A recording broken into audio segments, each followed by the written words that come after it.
रोशन वर्मा। हम दोनों ने मिलके अभी जैसे लॉकडाउन हुआ तो उसके बाद हमें लगा कि कुछ प्रोडक्शन का वर्क शुरू किया जाए, क्योंकि हम लोग पहले से इसी फील्ड में हैं, फाइन आर्ट से हैं, तो लंबे टाइम से वर्क कर रहे थे। अभी लगा कि कुछ ऐसा वर्क शुरू किया जाए जिसमें हम एक पूरी टीम बना के कुछ लोगों को रोज़गार दे सकें, हमारा भी एक काम ऐसा हो जो कि रेगुलर चले।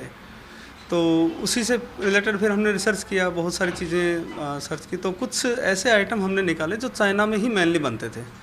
ज़्यादातर प्रोडक्शन उसका चाइना में होता था और यहाँ पे इंडिया में सप्लाई होते थे, बहुत रीज़नेबल रेट में देते थे। तो रेट ऐसा होता था कि लोग यहाँ पे उसका कंपटीशन ही नहीं कर पा रहे थे। अभी जब अपने माननीय प्रधानमंत्री जी ने भी आह्वान किया आत्मनिर्भर भारत का, तो हमें लगा कि क्यों ना हम भी वोकल फॉर लोकल के लिए थोड़ा सा कुछ प्रयास करते हैं। तो उसी से रिलेटेड फिर हमने बहुत सारे प्रोडक्ट निकाले, जैसे गणेश जी हैं, बुद्धा है, और गणेश जी की बहुत सारी प्रतिमाएं हैं, दीपक हैं, इवन बहुत सारी चीज़ें जो हैं, छोटी छोटी चीज़ें जो सारी चाइना से आती थी, वो हमने यहाँ पे प्रोडक्शन करना शुरू किया।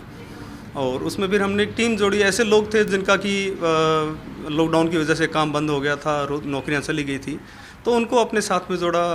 उसके बाद फिर कुछ दिव्यांग भाई और दिव्यांग बहनें जो है वो भी हमारे साथ जुड़े, तो एक पूरी अच्छी टीम तैयार होगी। अभी हम पिछले 3 या 4 महीने से करीब 200 पीस के आसपास डेली बना रहे हैं हम लोग, और कंटिन्यू प्रोडक्शन चल रहा है। डिमांड इतनी है कि हम पूरी नहीं कर पा रहे हैं। ये जो प्रोसेस है, इस प्रोसेस में सबसे पहले हम क्ले का काम करते हैं। क्ले से हम मॉडल तैयार करते हैं। जो अगर बुद्धा बनाना है, गणेश जी बनाने हैं, या एनीथिंग एल्स कोई भी प्रतिमा बनानी है, तो वो सबसे पहले हम क्ले में काम करते हैं।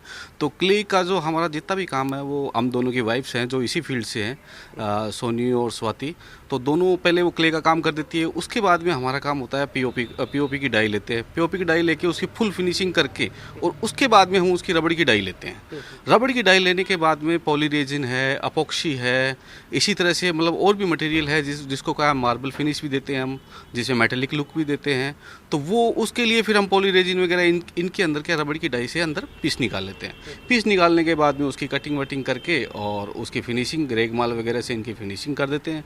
और फिनिशिंग करने के बाद में इन पे कलरिंग होती है, जो जैसे अपने ऑटो पेंट है वो हो जाते हैं, और कुछ एक्रेलिक कलर्स वगैरह हैं, उनको ब्रश से फिर उनकी पेंटिंग वेंटिंग करके और फिर उनको अपन फिनिश कर देते हैं।